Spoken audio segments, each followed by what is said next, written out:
Episode 59 na po tayo ng Royal Blood mga kapuso. Magandang gabi sa lahat.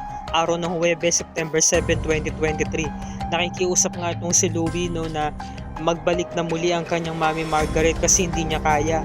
Ngayon sinabi niya nung nakaraan inisnab daw siya. Hindi raw siya pinansin nito. Kaya nasaktan si Margaret at humingi ng tawad kay Louie. Sabi niya pasensya na kung yung mga panahon yun hindi kita pinansin. Dahil ang mami mo napaka-weak. Mahina ako nung panahong yun. Humingi siya ng tawad at talagang pinadama talaga ni Louie na kailangan niya ang mami Margaret niya sa pagkakataong ito dahil parang hindi niya kayang mabuhay kung mawawala ito. Kaya naman umiiyak si mami Margaret at nangako nga siya dito kay Louie na hindi niya na ulitin yun. Talagang yung band nila na mag-ina kahit hindi sila magkadugo, talagang mahal na mahal nila ang isa't isa. Talagang napakabuting ina nito ni Margaret pagdating kay Louie. Samantala naglalaro itong si Archie kasama si Monty, yung kanyang alagang aso. Balang araw daw, gusto niya raw itong isakay sa motor.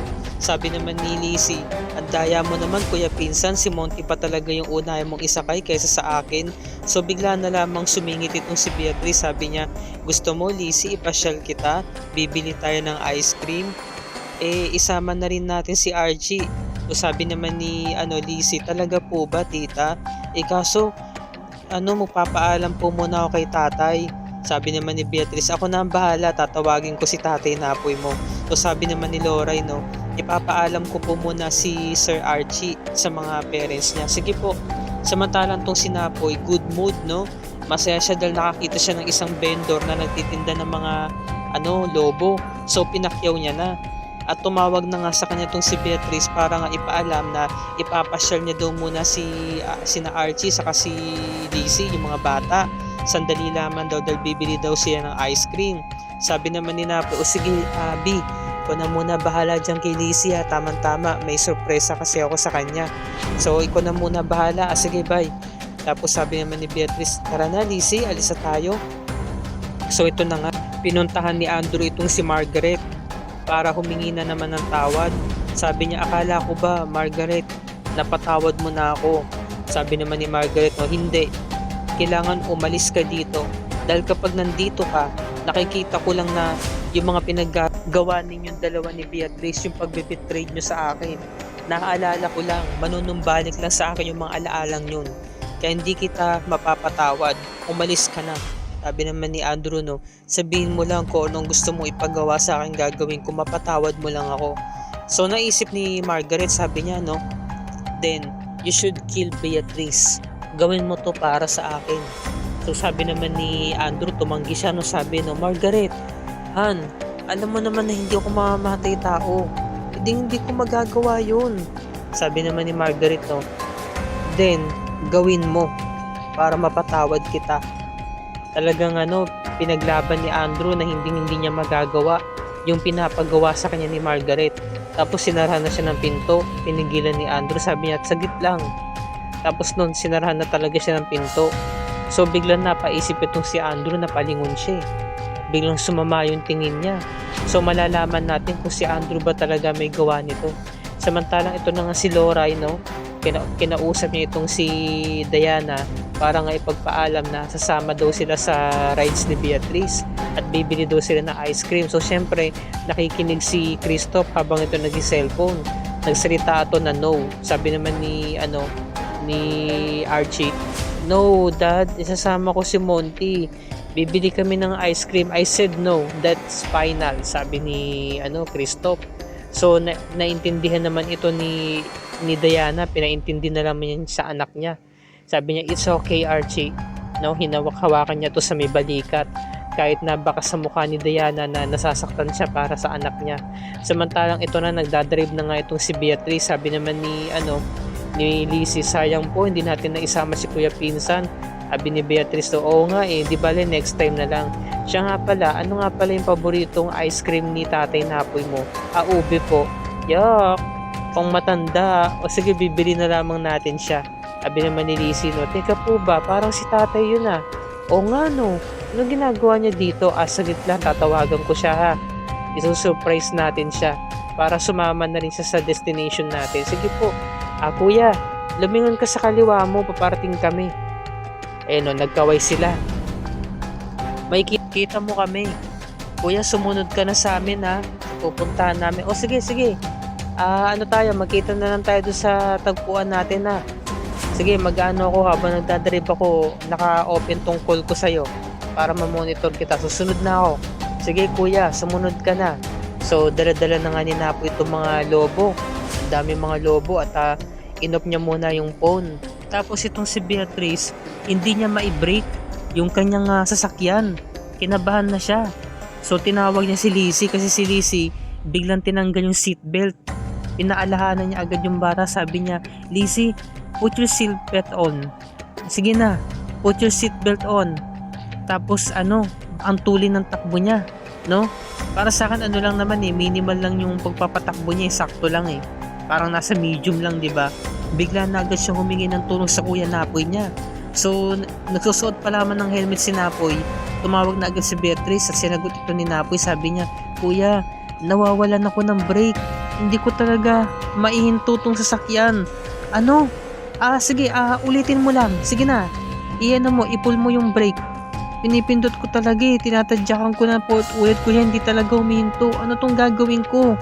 Si Lizzie, naka-seatbelt ba? Oo kuya, naka-seatbelt. Lizzie suotin mo yung seatbelt mo.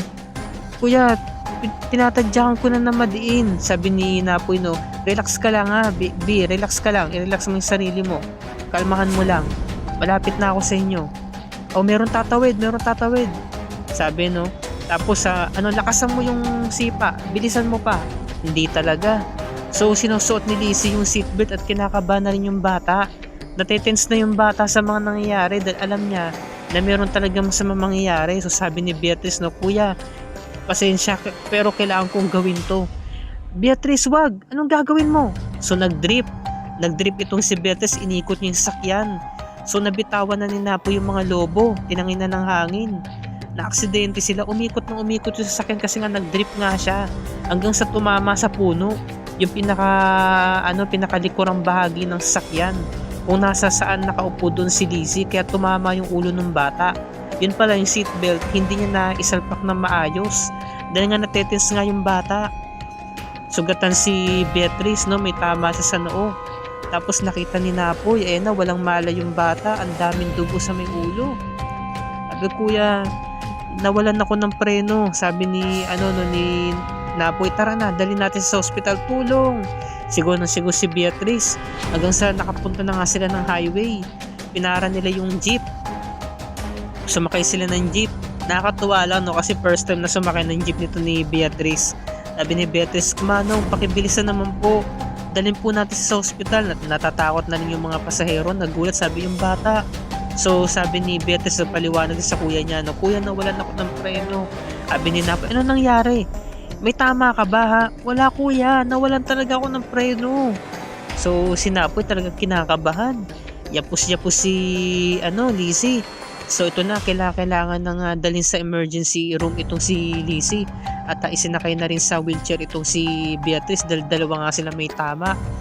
So, ito namang si Diana naglalakad. Bigla siyang binangga ni Tasha, hindi naman sinasadya. Sabi naman ni Diana, talaga naman ngayon inunahan siya ni Ann. Sabi ni Ann, pasensya na po Ma'am Diana, hindi po sinasadya ni Ate Tasha. Bigla po kasi tumawag si Sir Napoy. Nasa hospital daw po sina Ma'am B saka si Lizzie. Malubado po ang naging ni Lizzie ha. Laura, ikaw na muna bahala kay Archie ha. Tara na, Tasha, samahan na kita, sumakay ka na sa sakyan ko.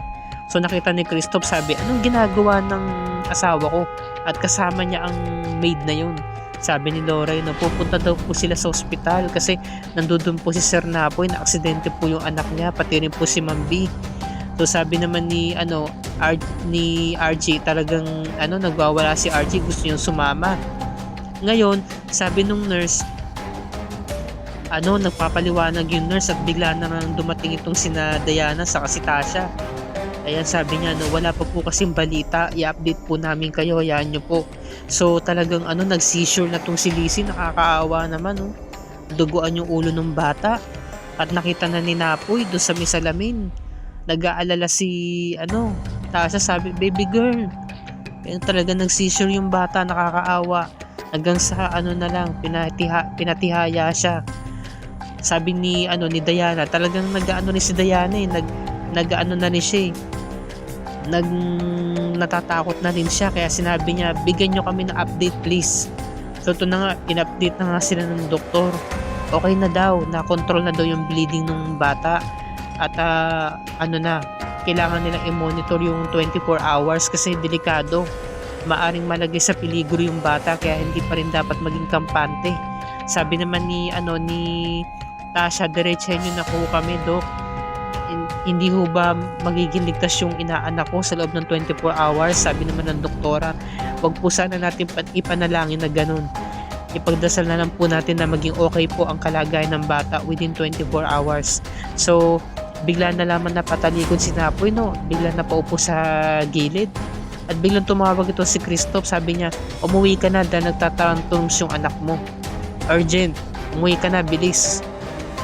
Sabi ni Diana, no, it's Archie, kailangan ko na umuwi, ikaw na bahala kay Napoy, ayaw mo pagdarasal ko si Lizzie, no?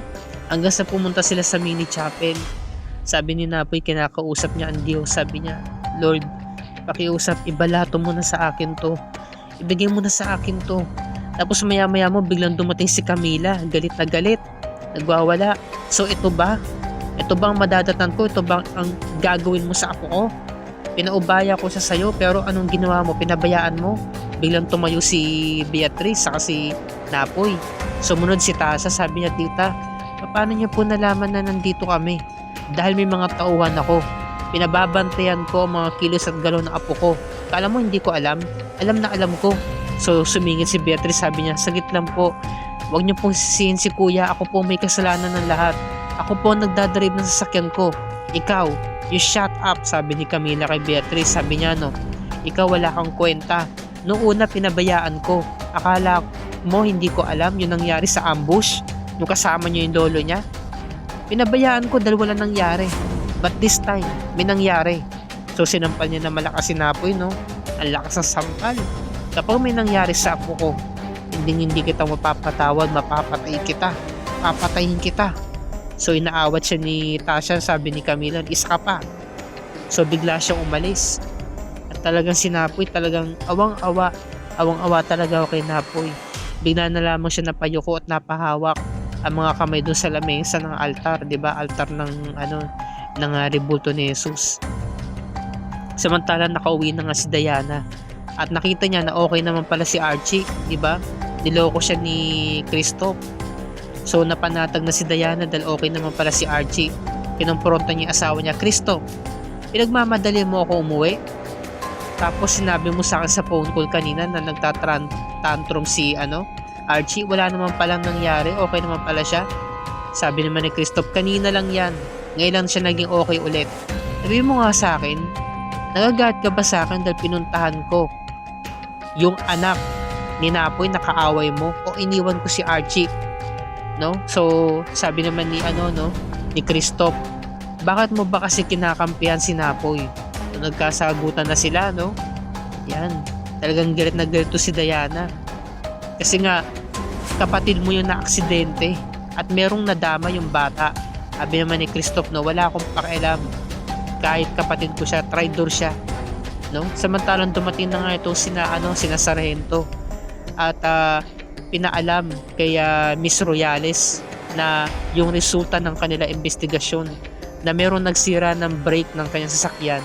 So sa madaling salita, meron talagang foul play na nangyari. So ito yung dapat natin pakatutukan bukas, mga kapuso. Ipinarating na nga ni Sargento kay Napoy yung balita, kaya lumabas ng hospital itong si Napoy, galit na galit, handang pumatay, oh. Galit na galit si Napoy dahil nadama yung anak niya, eh. May foul play, may nagsira ng brake nung sasakyan ni Beatrice. At sinisisi naman ni Diana itong si Christoph na baka siya nga naman may gawa nun. Pinagbibintangan niya na walang basihan, kaya nasampal siya ni Christoph. Sabi kasi ni Diana dito, yung anak mo nga kaya mong saktan, yung anak pa kaya ng iba. So nasampal siya dito ni Christoph, ang lakas. So ito namang si Beatrice, sinugod si Ate Margaret niya. Sabi niya, no, alam kong ikaw may gawa nun, sige lumaban ka. Inahagis niya ng tela si Margaret, no, lumaban ka, ipakita mo sa akin ang galit mo, gumanti ka sa akin. hinahamon niya. Samantala, merong hidden camera itong si Beatrice, no? Doon sa may kotse niya. So nakita nila yung half body ng isang lalaki. Sino kaya to? Tingnan ko kasi parang katawan ni ni Otep, o di kaya ni Emil, o di kaya ni Andrew. Sino kaya yung namataan nila doon sa hidden camera ni Beatrice? Malalaman na kaya nila kung sino ang nagsira nung breaker ng sasakyan nito ni Beatrice. Yan ang dapat natin pakatutukan bukas mga kapuso. Episode 60 na tayo. Araw ng Biyernes, September 8, 2023. Nalalapit na ang pagtatapos ng Royal Blood. Nasa 3 linggo na lamang tayo mga kapuso. Grabe talaga mga eksena, no? Hindi makapigil hininga, talagang nakakaba bawat eksena, bawat episode. Talagang aabangan mo talaga. Kaya dapat mo itong tutukan mga kapuso. At dito na po nagtatapos ang review and recap para sa gabing ito. Kung bago ka pa lamang sa akin channel, please like this video at i-share mo na rin ito sa iyong social media platforms. I-hit mo na rin ang subscribe button with notification bell icon para lagi ka updated sa mga episodes ng Royal Blood and other GMA shows tulad nito. Magandang gabi at maraming salamat sa inyong panonood mga kapuso, and God bless us all.